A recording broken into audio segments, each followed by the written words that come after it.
Why is it so hard to end a relationship or marriage with a narcissist? Many have experienced that it can be very challenging to end a relationship with a narcissist. You could be aware that your relationship is abusive or unhealthy and still not seem to be able to leave. There are many reasons why this could be, and in this video I will discuss the most important reasons. This knowledge can be very helpful when in this process. If you have experienced a relationship or marriage with a narcissist or still experience this, you will know how draining this experience is. Narcissistic abuse is very personal and a brutal form of emotional abuse. Sadly, narcissists are skilled manipulators, and they will try to manipulate you into their control. You might feel like you can't think straight because of their possible control and their influence on your mind. A narcissist creates a very toxic environment in which they can cause and/or emphasize a lot of negative thoughts and feelings. All the unhealthy dynamics will create an environment in which leaving can seem or feel impossible. Know that in the end, even if you don't feel it now, you have the control. I hope this video can be helpful to you.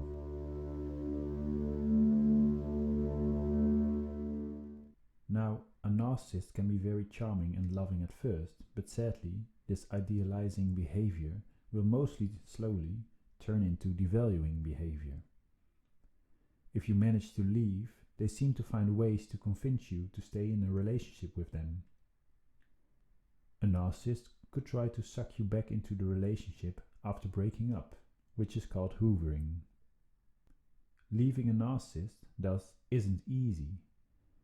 If you haven't experienced narcissism and the unhealthy relationship dynamics it creates, it could be hard to fathom and understand why someone would stay in a relationship with a narcissist. There are many reasons, however, why it isn't simple, and these are mostly very personal reasons.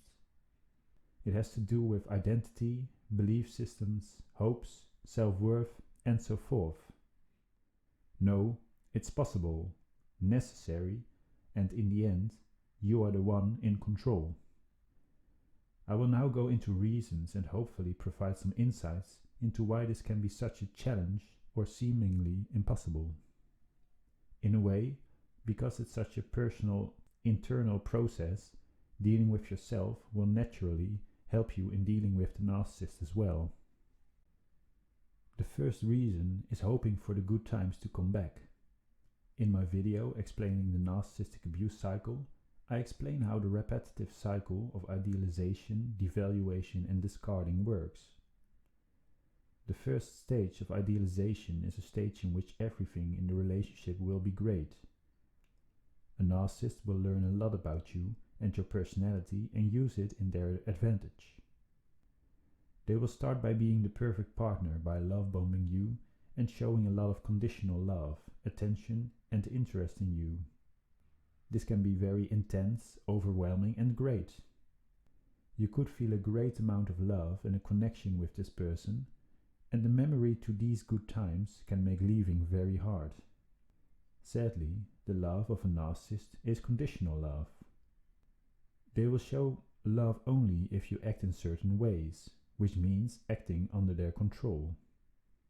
A narcissist could try to abuse your hope for things to get better and the memory of the good times full of love. They might promise they will change, say things will return the way they were, or occasionally reward you with loving behavior. Sadly, hoping for real change will not result in any real change when dealing with a narcissist. It's important to observe this person's behavior and actions instead of words and promises. So, to conclude, the hope for better times and possible addiction to a small amount of idealizing or loving behavior can make it very difficult to make the final decision to leave. The second reason is that a narcissist could try to isolate you and emphasize your negative thoughts about your friends and family. By that, they could disconnect you from your support system. You might have or develop a fear of being alone. It means you become more dependent on the narcissist. When you think about leaving the narcissist, you might feel like you have no one to go to for support. Mostly, the fear will exaggerate the feeling that you are alone. There could be some friends that play out not to be your actual friends, but your real support will be there for you even if you have been unavailable lately. A narcissist can create a lot of fear and anxiety in their partner's life. It might feel like they are unpredictable and as if you're always doing something wrong, which can result in the constant feeling of walking on eggshells. This is clearly a very unhealthy state to be in. Narcissists just try to create a sense of dependency or feeling you can't do without them. In my video about the narcissist's web of control, I go deeper into how a narcissist traps their victims into being isolated and dependent. So, all these reasons can result in not making the decision to end a relationship or to postpone it infinitely. Another reason someone might stay with a narcissist is not accepting that this person could be a narcissist. To give up believing in good intentions might mean giving up a part of your identity of believing in the good in people. This can be an internal struggle. You want to believe this person you love and shared great times with can't brutally manipulate you this way. Therefore, you might choose to believe it's unconscious or they do try very hard within to be a better person.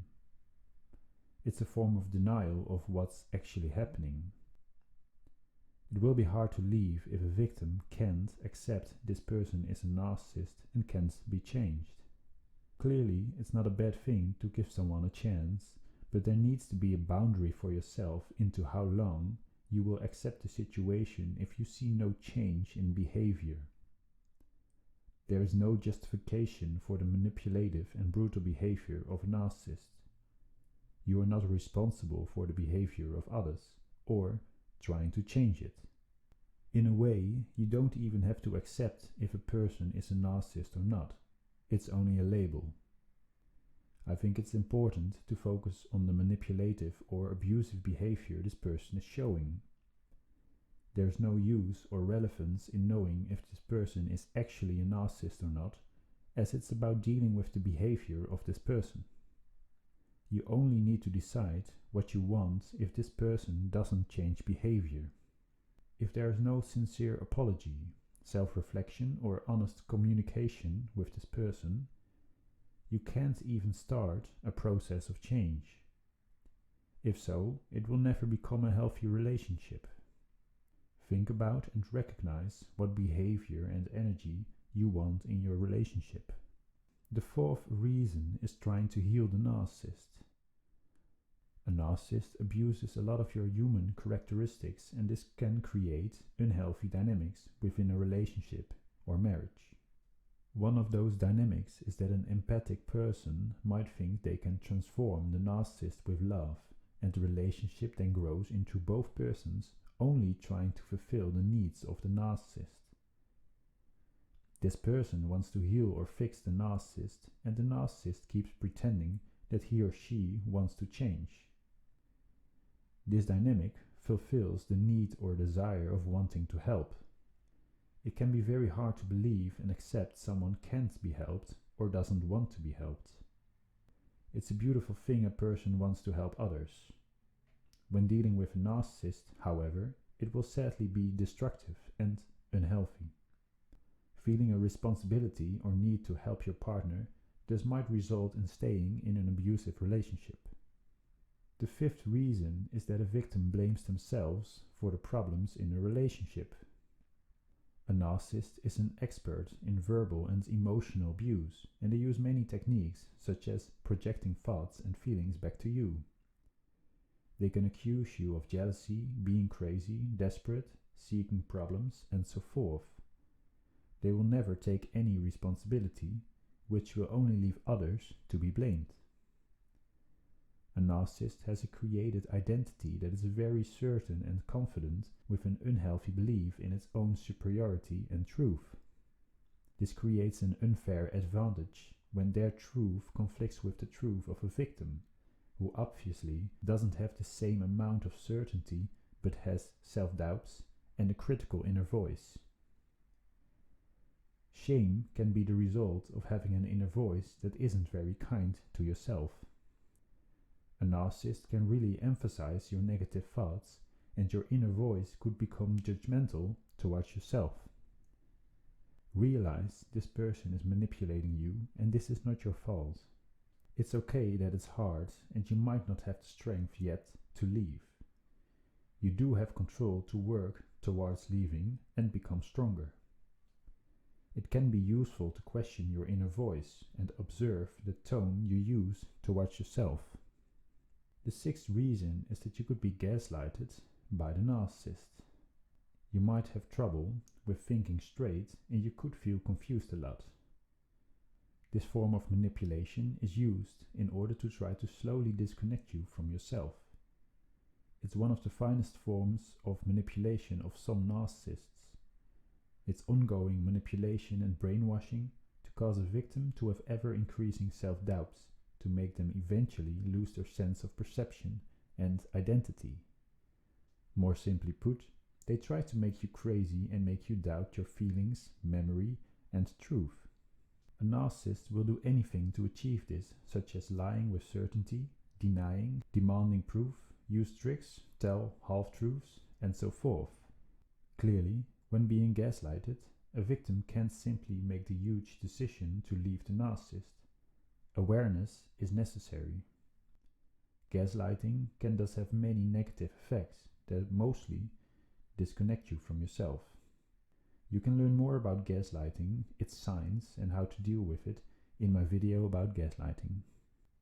The seventh reason is cognitive dissonance, which is important to understand when trying to leave a narcissist.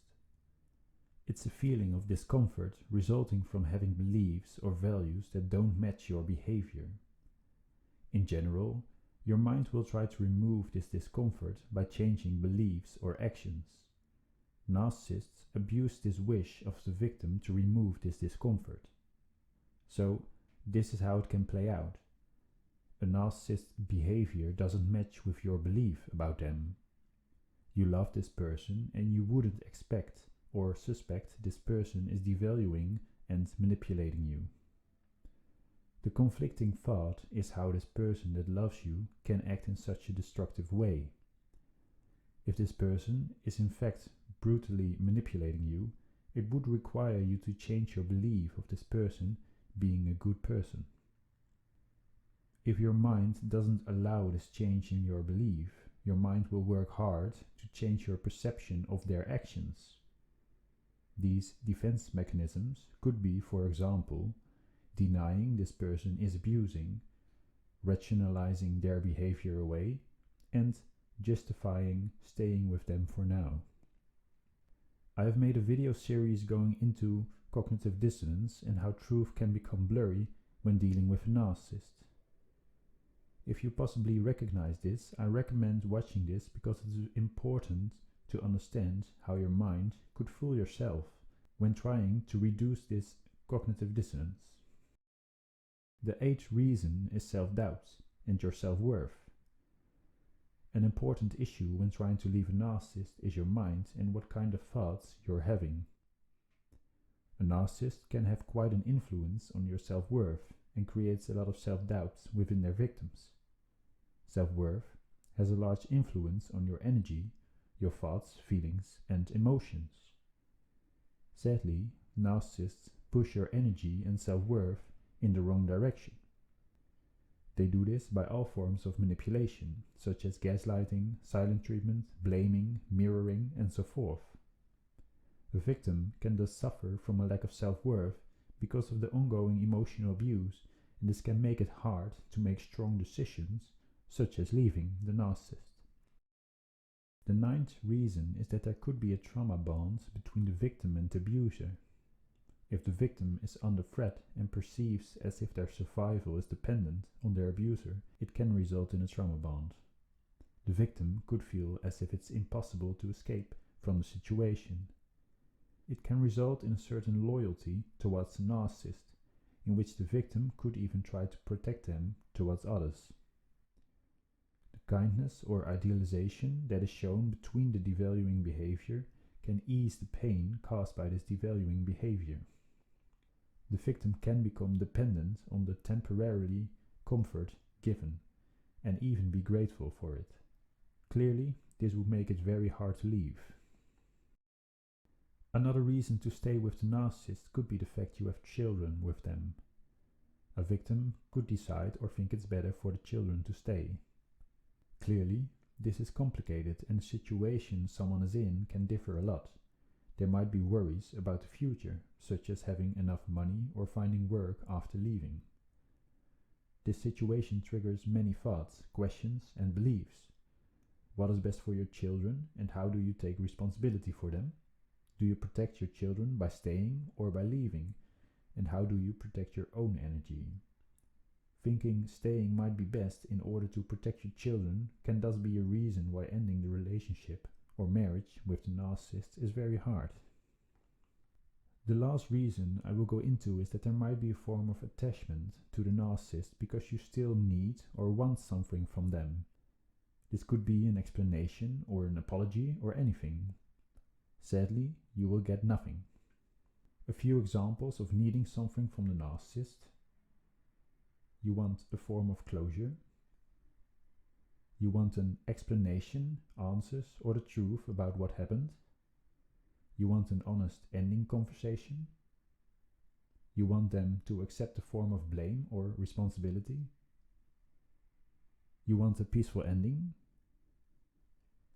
All these examples result in not being able to give yourself closure. There is an attachment to the narcissist and you are dependent on them to give you something. It's very cruel, but not getting what you hope for is a reality when you want something from a narcissist. If a victim has trouble accepting this, it will be difficult to emotionally detach from the narcissist. Now, despite all these reasons that can make it hard to leave, you could have had the courage to get out of an abusive relationship. You got yourself on the path of recovering and healing, but then the narcissist could try to suck you back into the relationship. This hoovering is an attempt to pull you back into the abusive cycle. They will try to break your no contact and make you re-engage with them. It's essential to keep the door closed. You can learn more about how to deal with hoovering in my videos going into this. No, it's okay that leaving a narcissist is hard. It requires you to emotionally detach from the narcissist. It can take quite some attempts to finally leave them. There is no need to blame yourself for it. You're already dealing with a lot of manipulative and devaluing behavior, which is why it's even more necessary to try to be more kind to yourself. Even when you understand narcissism, the decision to leave might be simple theoretically, but it's still not easy. It requires action and it takes a lot of courage and strength. Learn about narcissism and about yourself in order to recognize and understand what's going on. Realize you are enough. You don't need the narcissist. You do need your own kindness, attention and love. It's about trying to shift the attention from the narcissist to yourself again. I hope my YouTube channel and website can help you in this process. I wish you strength and more kindness in the future. In my next video, I will go into what to expect when you break up with a narcissist. Thank you for listening.